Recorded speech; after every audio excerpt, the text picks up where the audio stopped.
Welcome to Israel Explained, where we help you understand Israel, Israel's neighbors, and provide you with context to understand the Middle East. My name's Avery Chenault, and I'm joined by Passage's resident scholar, Josiah McGee. The West Bank is an important symbol of the Palestinian conflict. When you hear about the West Bank, you might hear terms thrown around like apartheid or settlers.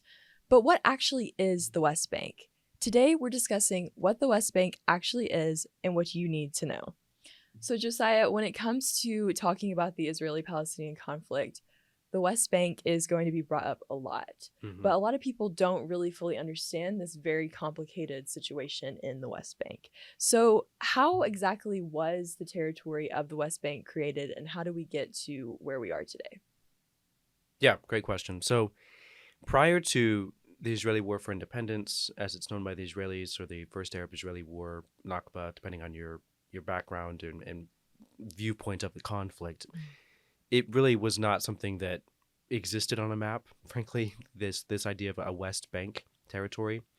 It was created as a result of that war in 1948 and 49. So after that war, there were armistice lines drawn between Israel and Jordan. And what they did basically was take a look at the territory and in which they had been fighting and decide where the ceasefire is going to take place, essentially. And basically what you're doing is you're drawing a line on a map where the troops currently are, essentially, or where you want your troops to sort of retreat to, and then create a demilitarized zone along this border. The line that was drawn is referred to as the green line frequently because it was, ironically, rumor has it was drawn on the green pencil, so it's not a very creative name, but basically that's why it's called the Green Line. And it created the territory that was known as the West Bank, where you had on the western side of this line, the ceasefire armistice line, the Israeli troops. On the eastern side of this line, you had the Jordanian troops, and it was referred to as the West Bank, or the reason why the name West Bank stuck was because it was on the western bank of the Jordan River. So it was, a pretty simple way of naming it. Again, the names weren't very creative. Green Line because of green pencil, West Bank of the Jordan River. But that's basically how it came to exist, was a way of sort of determining who was going to stay on which side of which line as a result of the ceasefire at the end of the 48-49 war. Yeah. So you talked a little bit about how after the 48 war, Israel kind of had, this was created out of that situation. This was created out of a need for clarifying these boundary lines and after the war. So did Israel give up any claim to the West Bank, even though these boundary lines were drawn? Did Israel still have a claim over these lines, or how did that work? So it's a good question. It's important to understand that an armistice is not a permanent border agreement. It's not a peace treaty. It's a temporary and perhaps long-term ceasefire, but that's really all it is a ceasefire. It's not a negotiated permanent status agreement. So Israel did not recognize that Jordan had a permanent claim to the West Bank. And frankly, neither did all of the Arab inhabitants of this area, because the Kingdom of Jordan didn't have control of that area prior to the war, but they gained it during the war and then sort of assumed control. Jordan chose to formally annex the territory, claiming it as sovereign territory of the Kingdom of Jordan. Israel didn't really recognize that. They thought that was both illegal and dangerous for a few reasons, mainly that it resulted in them expelling most of the Jewish inhabitants of the area of the West Bank and East Jerusalem. It meant that they lost access to a number of holy sites and couldn't return because the Kingdom of Jordan had forced the Jews out, essentially. So it was not something that Israel accepted, but it was sort of the status quo, only because Jordan had military control of the territory after the 48-49 war. Yeah, it's a very complicated situation. It's an important context for us to understand. So when exactly did the territory come under Israel's control again? So that would have been in the 1967 war. So if you remember from some of our other videos, Israel conquered a lot of territory in the Six-Day War. It was a result of hostilities that Israel faced both from Egypt and Syria. There was a preemptive strike in both Egypt and Syria. Jordan entered the war fairly late, actually. It was a few days into the war when the fighting really intensified. And Israel had warned Jordan, there's really no reason for you to be part of this fight because Egypt and Syria are the ones that were acting in a hostile manner. Hmm. You could stay out of this. Yeah. But Jordan chose not to. So they started shelling Israel and engaging in the fight, even though they were warned not to. Israel, in response, chose to basically attack and fight back. And in the result, they gained control of the old city of Jerusalem, and not just that, but of the entire West Bank. Yeah. They took that from the Jordanian forces. And that was a pretty big deal because it wasn't an early objective of the war. Hmm. It's not like Israel set out with that being an objective of the Six-Day War. It almost happened by accident. But it was a major shift for Israel because Israel gained that territory along with territory like the Gaza Strip, the Sinai Peninsula, the Golan Heights, and they had to then figure out what to do with it. Because they didn't really have it set out as an objective, they also didn't really have a plan. Yeah. So they didn't formally annex the territory the same way that Jordan did. Hmm.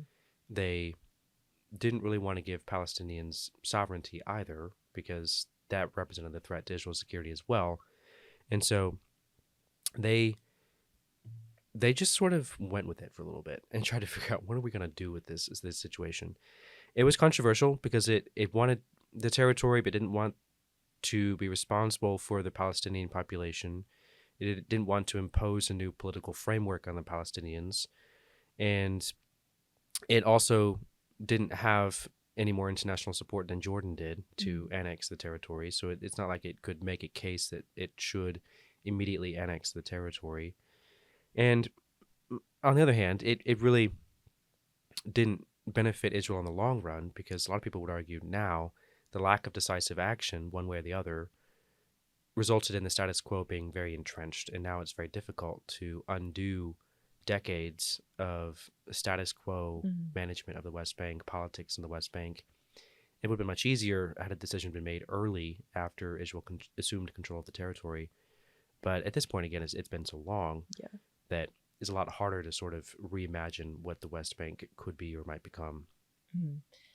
Yeah, so whenever we're talking about just kind of the landscape of the West Bank, the way that it's divided up, just geographically speaking, it's very complicated. Like when you look at a map, or if you are in Israel and you're kind of like, driving within or outside of these different boundary lines, it's just designed in a very odd and complicated way. Yeah. So why exactly is it divided like that? How does this work? How do these different armistice lines and territories, how exactly does this work? And why is it divided so in such a strange way? Why isn't it just the West Bank? What's the reason for the divisions? And can you just tell us a little bit more about that?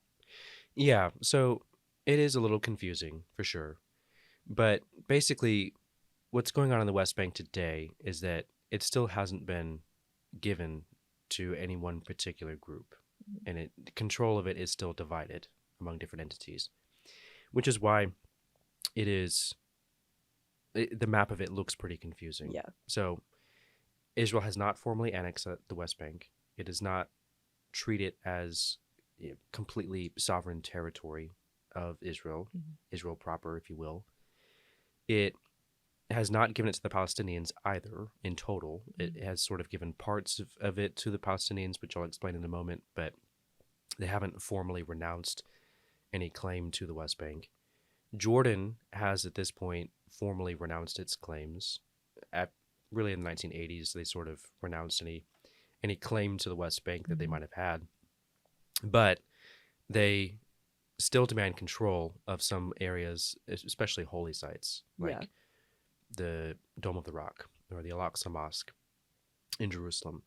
So you do have this weird mishmash of different players in the West Bank who are all claiming little pockets of it for themselves and are trying to figure out how to sort of divide up the control of the area. The Oslo Accords of the 1990s took it a step further. And what they did basically was divide the area into Area A, B, and C. Area A states that that area is under the control of the Palestinian National Authority, or the PA. So that means they're in charge of civil affairs. They're Mhm. also in charge of security for the area.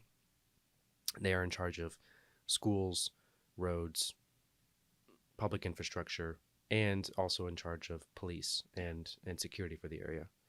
Area B of the West Bank are areas which were given to the Palestinians, and Israel sort of took a step back, but it shares control of the security situation with the Palestinian Authority. So the PA is responsible for civil affairs again, but shares responsibility for security with Israel. Area C is an area where Israel has complete control of Mm. those parts of the West Bank. So that's basically all responsibility for things like roads and public infrastructure, schools if there are any communities there, and security situation in Mm. those parts of the West Bank. So that's roughly the categorization of territory. Now, the reason why it's confusing in a lot of cases is because the map is not perfectly contiguous. Mhm. So if you've seen a map of the West Bank, what you'll notice is that it's divided into these pockets, if you will. And it's kind of hard to explain, Yeah. but it basically means that the Palestinian areas are a bunch of small city-state looking entities, if you will. They're not necessarily connected into one uniform Palestinian or Mhm. connected Palestinian community or society in the West Bank. You have areas B and area C throughout the West Bank, sort of sitting in between some of these area A major urban centers of Palestinian society, like Ramallah, Mhm. Nablus, Jenin, Jericho, Bethlehem, things like that. So it's very complicated, and one of the reasons why it gets even more complicated and even more controversial is that in Area C, that's where a lot of Israeli settlements are built. Mhm. So the land that separates one major Palestinian city from another, in not every case, but in many cases, is populated by some Israeli settlers. And it makes the map look weird. It also makes quite a bit of tension between Israelis and Palestinians because in order to get from point A to point B, you either have to drive through or around Yes. someone's land who you probably are not considering a friend. Yeah, Yeah. in many cases, there's some open hostility between Palestinians and Israelis Mhm. in the West Bank. So the close proximity and the way that you sort of have to work around each other in tight quarters in some cases makes it pretty tricky. Yeah, for sure. So you mentioned briefly about settlers in the West Bank, and I think this is probably one of the issues when it comes to Israel's interaction with the West Bank that probably makes headlines the most sometimes. Yeah. Different, conflicts between Palestinians living in the West Bank and Israeli settlers and things like that. So, what exactly is a settler, and why are they deciding to settle in this area? And why would they choose to live there versus somewhere else in the area? So I mean that's a really good question. In terms of why they choose to move there, there's a variety of Yeah. reasons, and I think there is some misconception about that, a bit of stereotyping. Hmm. But before we get there, just very briefly, what is a settler? Yeah. Basically, a settler is an Israeli who moves to the West Bank and builds a home or community there, and it takes many different forms. This started pretty early after Israel took control of the West Bank from Jordan, and after the 1967 war, Israelis started moving back there fairly quickly. Hmm. Many of them had lived there prior to 1948. Some of them were trying to revisit old communities. Others were establishing new communities. So it depends a little bit, and in which case you're talking about. In terms of new communities being built, there's a variety of different types. Some are large, major cities at this point with universities and a hospital and all of these things. Others are smaller, some very small actually, depending on whether they are built legally or not. There's a lot of controversy about that as well. Some settlers choose to build where they don't have permission to build, and those tend to be small outposts. So there's a wide variety of different types of settlements, but in a nutshell, big picture, broad category, it's an Israeli who moves to the West Bank to establish some sort of living situation there. Now, in terms of recent history, I think there's a few different things to note about who these people are and why they choose to move there. One, after the Oslo Accords, despite the fact that the Oslo Accords started to give some portion of the West Bank back to the Palestinians, settlement actually increased. Mm-hmm. The activity of the settler movement increased fairly significantly post the Oslo Accords. Mm-hmm. There was some pushback to the idea that eventually the West Bank would be given back in its totality to the Palestinians. And so there, I think, was some sort of response in, and maybe part of why you saw so many settlers moving there after the Oslo Accords. That doesn't mean that every settler who moves does so for political purposes, though. Mm-hmm. So there's a few different types. Some do so just because Israeli real estate is very expensive. Yeah. It's very expensive to get an apartment. Just ask any Israeli trying to find an apartment in Tel Aviv, how much is it going to cost you? And the numbers are just astounding. Yeah. It's horrible. Buying a house is, I mean, just astronomically expensive. And it's an issue for a lot of Israelis. You know, you'd really love to have an apartment. You'd really love maybe to buy a small house. And your options are not great in terms of where you can do that unless you're looking at places that are more on Israel's periphery, like the south or the north. But if you want to be close-ish to the center, in some cases, settlements are just cheaper. Yeah. It's just more cost-effective to live in a settlement than to try to rent an apartment or buy a house in Israel proper. Yeah. So for some people, it's just an economic choice. Mm-hmm. And that's really all it is. Yeah. For some people, it is a very political choice, of course. You know, this idea that they would rather not just give up on the West Bank, and they don't think it would necessarily be safe to do so. Mm-hmm. They think there are security challenges associated with allowing the Palestinians to control the entire West Bank. And that's an issue that has to be discussed and has been a long-standing part of the negotiations between Israelis and Palestinians. You know, what would it look like to pull Israeli troops out of the Jordan Valley and secure the border between the West Bank and Israel? It is a very challenging question. You know, the narrow waistline, as it's referred to in Israel, is a part of Israel where you can stand in a settlement just inside the border of the West Bank, and then you can look to the west and you can see the Mediterranean Sea. Yeah. And it's pretty astounding. Mm-hmm. Alpay Menashe is one example of a settlement like this. Or very nearby is a Palestinian town called Kalkilia, which, by the way, and unfortunately, in recent memory, has been a source of some terrorism. Yeah. Individuals have come from this town and been radicalized and tried to carry out terror attacks. Mm-hmm. So for Israelis, it's not a hypothetical that giving up the West Bank in its entirety would be a security concern because Israel's a very small place and it's a very long border. The West Bank it's a very long border that you would have to secure. Mm-hmm. And if anyone does get through, I mean, they can reach the Mediterranean Sea very quickly, and that's a major security concern. So for some people, that's why they move, is because they're trying to improve the security of the state of Israel. Mm-hmm. For other people, they do so for more quote-unquote religious nationalist reasons. So their argument essentially is that the land is promised to the Jews by God, that the West Bank is the biblical heartland. It's the heartland of the story of the Jewish people told in the Bible. Places like Shiloh, where the tabernacle was first housed in the Promised Land. Places like Hebron, where the patriarchs are buried. Mm-hmm. And their argument basically is, this is where most of the Bible actually takes place. Most of the stories that are foundational to the origins and the continuity of the Jewish people are found in the West Bank, not actually in the coastal plains where major cities like Tel Aviv are found. So their argument essentially is that the land was promised by God, and it's where our story is told, where our story took place. We have both a right and an obligation to claim it and to settle it and to live there. And it's controversial.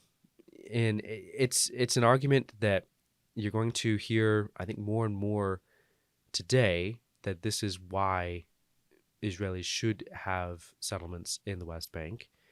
Some would go as far as to say not just that they should have settlements there, but that they should formally annex the entire West Bank. Others would be a little less on that side of the spectrum, maybe argue something more like, there should be land swaps. So existing settlements should be exchanged with Palestinians in exchange for some land in Israel that we would give them. So that the settlements can stay in the West Bank, but the Palestinians can have some sort of compensation for allowing those settlements to stay.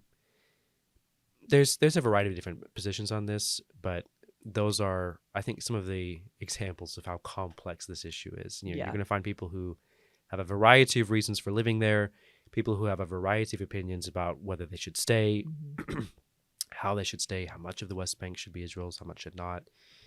And you really do have to, I think, to ask a few questions before you just stereotype someone and assume that you know what they think about the West Bank or why they live there. Yeah.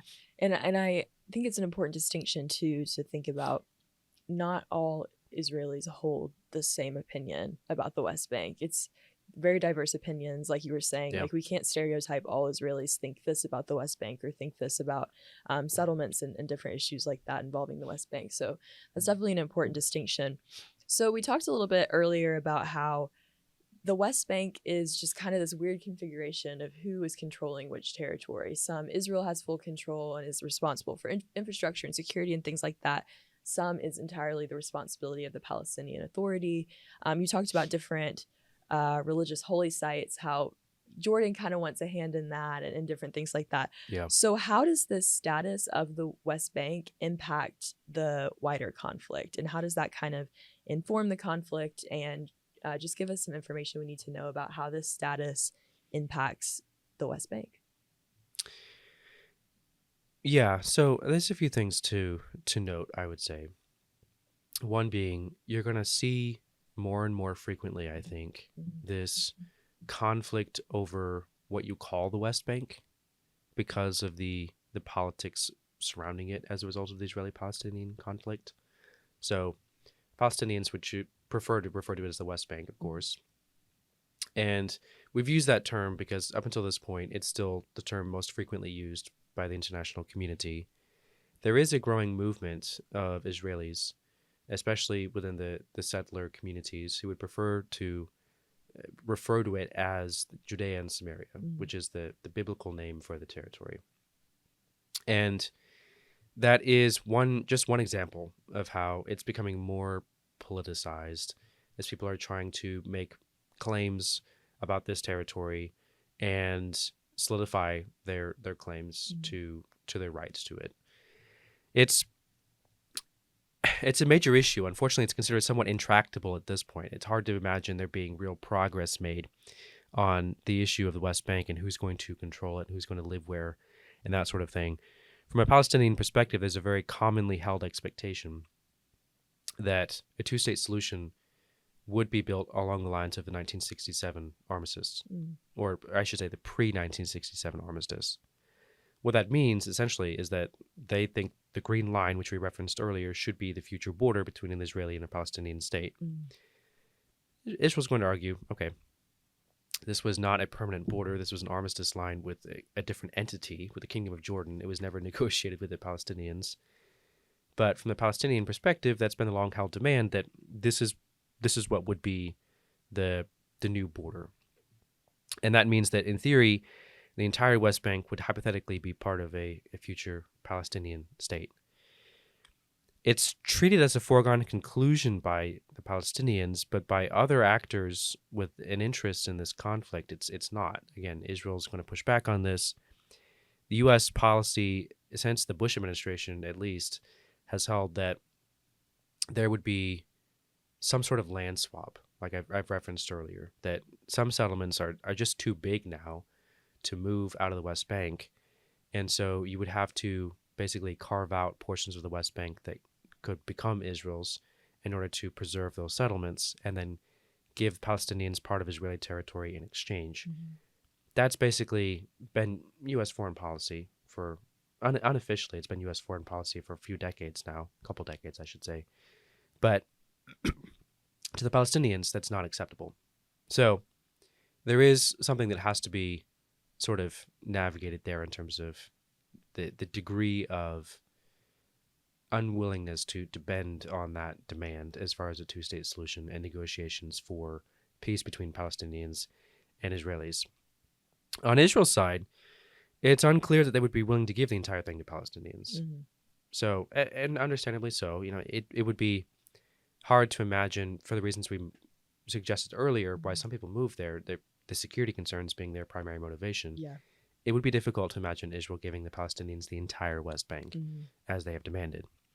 So, because it's been really hard for them to negotiate some sort of solution on this issue, it's been driving a wedge between Israelis and Palestinians for decades. Mhm. It's also been driving some wedges in Israeli politics. So, you have the left wing of Israeli politics that would prefer to reach a two-state solution and is very critical of settler politics. You have more right of center politicians who are supportive of settlements, but maybe not supportive of specific factions within the settlement movement. And you have what's referred to as the far right of Israeli politics that are very pro-settler movement, and at times can be pro-settlement communities that are accused of being very hostile to Palestinians, carrying out acts of violence against Palestinians, that sort of thing. And there's always this back and forth about whether or not they were attacked by Palestinians first or vice versa. But the reality is there are some, both among Palestinians in the West Bank and among settlers in the West Bank, there are extremists. So Mhm. it's kind of a takes two to tango situation there. Yeah. There's a bit of both going on, unfortunately, in the West Bank. But that has created some tension even within Israeli society Mhm. on what is the collective approach of Israel Yeah. to the Israeli-Palestinian conflict when their own internal politics do not agree on the issue of what to do with the West Bank. So it's become something that is sort of just frozen in time, Yeah. if you will. It is a symbol for the peace process in that respect, that it's kind of viewed as this albatross that it has to be solved in order for the peace problem to be solved or for the conflict to be solved. But it's something that is very, very difficult to change, both because Israelis and Palestinians feel so strongly about it. It's very hard to negotiate over this issue, but also because within both Israeli and Palestinian internal political circles, there's not a lot of agreement, even among their own circles Yeah. or political spheres of influence. So it's hard to imagine progress being made in the near future, unfortunately. Yeah. Yeah, it's really important to understand just the diversity of thought and opinion when it comes to settlements in the West Bank. And you talked a lot about Israel giving up full control of the West Bank, how that would lead to some pretty serious security concerns. So I want to talk a little bit about that now. I think that's kind of like very, very much an image that's in like the media or public opinion is like these Israeli soldiers, security forces in the West Bank. That's kind of just like a big picture that a lot of people have of the West Bank, or at least certain areas of the West Bank. So, why are Israel's security forces frequenting the West Bank? What is the reason for this, and kind of what is the goal of having such a big security presence there? Yeah, it's it generates a lot of headlines Mm-hmm. because it's going to further the accusation that there's an occupation of the West Bank and that Palestinians are oppressed because Israeli security forces are operating so frequently Mm-hmm. in their towns and their cities. So it's a serious issue and not something that should be treated lightly. I think the reason why the security forces are there so frequently is it's complicated, but there are reasons why, and I think we need to address those. One, there's provocations on both sides, as I've already mentioned. You do have extremists in the settler movement that will build illegally, and the Israeli security forces will have to remove them. Mm-hmm. You have some extremists on the Palestinian side who will try to carry out terror attacks, whether Yeah. that's picking up a kitchen knife or a shooting or, ramming a car into a bus stop or something like that. So you have examples on both sides and violence on both sides Hmm. as well that have to be addressed. And so there's a reason why the Israeli military has to be involved as frequently as it is in the West Bank. The other big reason why the Israeli security forces are there as often as they are is because the Palestinian Authority is viewed as very weak. Hmm. Unfortunately, the Palestinian Authority is deeply unpopular. It has not had elections at this point, the time that we're recording, in a couple decades. It's been a very long time since they've had elections, and it's viewed as corrupt. It is unpopular. It has a popular legitimacy problem Hmm. in terms of it doesn't have the support of people because there haven't been elections. Yeah. And as a result, there's a lot of different groups that are trying to resist the Palestinian Authority, not Hmm. just Israel. So you have organized crime problems in the West Bank. You have different terror organizations operating in the West Bank, groups like Hamas or Palestinian Islamic Jihad, or new offshoot groups like Lion's Den, things like that. These are inherently violent extremist Yeah. organizations that are not just trying to combat Israel, but also are attacking the Palestinian Authority Hmm. and or are trying to exert their control over major cities in the West Bank and exclude the Palestinian Authority from those cities so they cannot exercise their authority there. Hmm. And it's bad. I mean, you have major cities in the north, like Jenin or Nablus especially, some in the south. Hebron's a place where Hamas has quite the presence, but major cities like Jenin, for example, I mean, it's gotten as bad as the Palestinian Authority having to negotiate ceasefire agreements with terror organizations in Yeah. the West Bank because they're trying to conduct police raids and they can't. They don't have the firepower Yeah. to combat these terror organizations and arrest terrorists. Hmm. So, from Israel's perspective, I mean, that's just a huge red flag that the Palestinian Authority is deeply unpopular and these terror organizations are turning on the Palestinian Authority, not just Israel, and the authority has no real control. Yeah.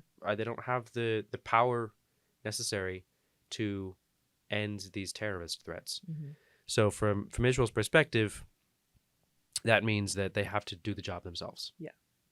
And right now, at the time of recording, we are seeing a lot of activity in some of those major cities where those terror groups have pushed out the Palestinian Authority and Israel has gone in because it risks becoming a situation where there's just complete anarchy. Hmm.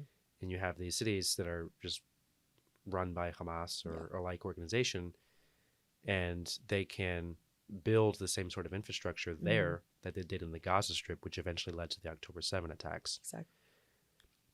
Unfortunately, that doesn't lead to more peace. Hmm. Obviously, the presence of more soldiers doesn't lead to more peace, but I think it is important to understand why they're there. Hmm. They're not just there because they want to be there. Frankly, I think most Israelis are pretty tired of being responsible for the West Bank and the Hmm. security situation there, but they don't trust the Palestinian Authority. Yeah. So they feel like they don't really have a choice Hmm. but to have a very large presence there. Exactly.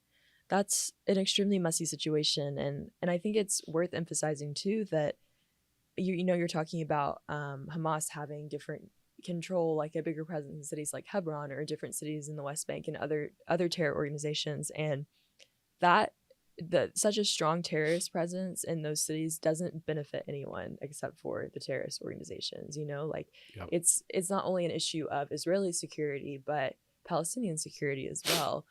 So I definitely think that is an important factor to consider when we're discussing the security of the West Bank. But it's certainly a very complicated issue. So thank you for breaking that down for us and explaining that. So now I want to talk about something that is probably most commonly mentioned when we're discussing the West Bank. Mm-hmm. And that is the fact that the West Bank, particularly the fact that it's separated by a border wall, different aspects like that, justifies calling Israel an apartheid state. So, what do you think about that? Is Israel an apartheid state? And how do we process this and think about it? Yeah, it's a really good question because it's such an important part of the conversation. If Israel is an apartheid state, then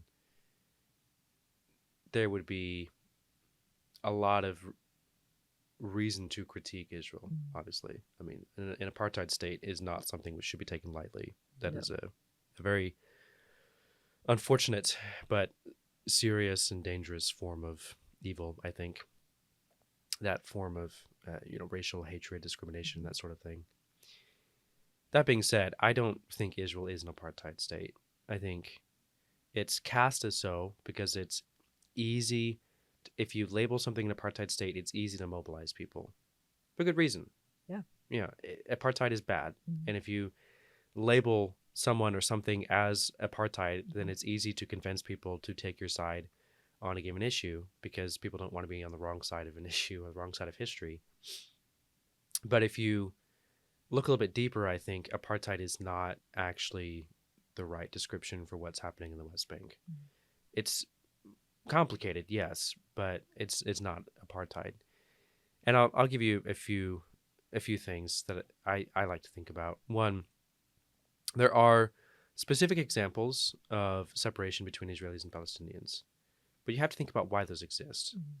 So yes, you have things like West Bank Palestinians cannot move to Israel if you're born in the West Bank. You require a work permit to work in Israel. There is a separation border.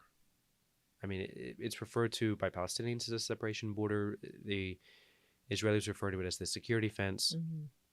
It's very common to see pictures of this massive concrete wall, but the reality is most of it's actually a fence that was built after the Second Intifada. And these things are real. They do exist, as well as different road systems throughout different parts of the West Bank. But again, I think you have to ask yourself, why do these things exist? Well, the reason why you can't just cross into Israel without a permit, why there is a fence where you are stopped and your ID is checked before you enter Israel, why there even are different roads throughout different parts of the West Bank, is because of the pre-existing political situation.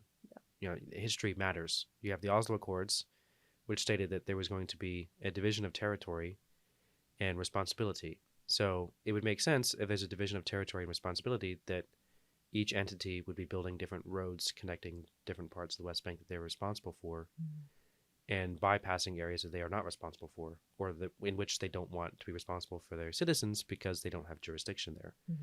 So yes, Israel is going to build roads for Israelis through the West Bank that bypass Palestinian areas because they don't want to be responsible for their safety in Palestinian areas. You're also going to need, I think, to take into consideration the Second Intifada. So the Second Intifada is when you had this massive suicide bombing campaign. And you're talking over the course of a few months in the early 2000s, you had multiple 9/11 event type casualty counts, which is crazy in terms of the number of terror attacks and suicide bombings in Israel, places like cafes, bus stops, buses themselves, movie theaters, a university campus. It's crazy. Yeah. So Israel's response to that was, okay, we need to protect ourselves and put up a security fence so that we actually know who's entering Israel, who's not. Now, some would argue that this is a form of segregation. I think that's an inaccurate term because apartheid is a form of racial segregation. But this security fence and this system of checkpoints or whatever is not a form of racial segregation but political separation. If you're an Arab Israeli who's born in Israel, you're not subject to the same restrictions in terms of your ability to leave the West Bank, enter it, return to Israel, that sort of thing, because you are an Israeli citizen. You have an Israeli passport, Israeli ID. So the rules are different, not because you're an Arab, but because you hold citizenship in Israel. And that, I think, is where people get hung up a lot, is they think that treatment of Palestinians is inherently racist and therefore apartheid, when the reality is I think it's much less that. I mean, obviously you have some extreme examples of Israelis who might hold racist views towards Palestinians. Yeah. But generally speaking, what we're talking about is not racial segregation, it's political separation. And it's a political separation that Israelis and Palestinians have both committed to in the past Yeah. as part of the Oslo Accords. So to argue that Palestinians should be freely allowed into Israel whenever they want to denies. I mean, it means that would mean giving up on the Oslo Accords process entirely, saying we don't want a two-state solution anymore. We only want a one-state solution. And as long as there's still advocacy for a two-state solution, then I think you have to accept the fact that, okay, that means there's going to be borders. Maybe they're not permanent yet, but we're working towards permanent borders, which means that you aren't going to be able to come and go as you please because you're a citizen of this state, not of that state. Now, the trick is, and I do have some sympathy for this, Palestinians have been stuck in limbo for a very long time. Yeah. So it's not apartheid, the status quo, but it's also very easy to imagine why they would be dissatisfied with the status quo because they've been waiting for a long time for the completion of this two-state solution process. And at some point, Israel is going to, with the Palestinians, have to decide. I think my position and that of passages is that right now it's very difficult to imagine there being prospects for peace, partners for peace, but at some point that's going to have to happen. Yeah. Both sides are going to have to produce and recognize partners for peace on the other side and then negotiate a solution to this because the status quo can't stay this way forever. Yeah, at some point, Palestinians are going to need a two-state solution with permanent borders or be integrated into Israeli society as part of a one-state solution or whatever it may be. There's a half dozen different possible solutions to the conflict, but the current solution is a holdover measure that it's not going to last forever. Yeah, I think it's really important to understand just the difficult history behind Israel and the West Bank. And, there is a security presence in the West Bank due to, you're talking about suicide bombings and really, really horrific terrorist attacks that have impacted so many people and so many lives. And in a perfect world, there would be no security fence. There would be none of this would be happening, in a perfect world. But unfortunately, this is a situation that Israel finds itself in, as well as the West Bank. And you said something earlier, just a small phrase, but I thought it really is important to kind of paint the whole picture of why this is important to understand. And you said history matters. And it does, when we're talking about the history of Israel and the West Bank, and just Israeli and Palestinian lives, history matters to their everyday lives. And it's really important that we understand the distinction between these territories and how it impacts everyday life. So Josiah, thank you so much for helping us understand a lot more about the West Bank today. And to our audience, thank you so much for taking the time to watch this video. We hope that it was helpful for you in helping you understand Israel and more of the Middle East. Also, be sure to check out the description below for more videos that might be helpful or more videos that are related to the topic that we discussed today. As always, if you have any questions, please leave us a comment down below and we would love to answer your questions. If you are looking for more resources, be sure to check us out on Instagram at Passages Israel. Thank you so much for watching and we'll see you next time.